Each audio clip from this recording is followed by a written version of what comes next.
Tiba-tiba muncul, lalu nyuruh orang menyerahkan diri untuk dibaptis.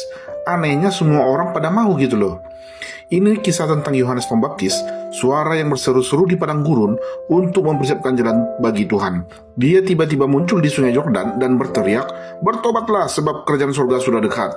Dan orang-orang secara sukarela berbondong-bondong mendatangi Yohanes, mengaku dosa mereka, lalu menyerahkan diri mereka untuk dibaptis. Padahal mereka nggak kenal siapa Yohanes. Nah terus kenapa kok mau gitu loh? Ternyata pemicunya adalah pakaiannya bro. Dikatakan di kitab 2 Raja-Raja 1 ayat 8, Elia digambarkan sebagai seseorang yang mengenakan pakaian bulu dan ikat pinggang dari kulit. Pakaian yang mirip dengan yang dipakai oleh Yohanes Pembaptis. Sebagaimana ditulis pada Matius 3 ayat 4, dikatakan Yohanes Pembaptis memakai jubah bulu unta dan ikat pinggang kulit. Nah ditambah lagi, Yohanes berbicara tentang akhir zaman atau hari-hari terakhir, sesuatu yang sudah dinubuatkan di kitab Maleakhi, bahwa Tuhan akan mengutus Elia kembali ke bumi untuk mendamaikan dunia dan membatalkan murka Allah atas dunia ini.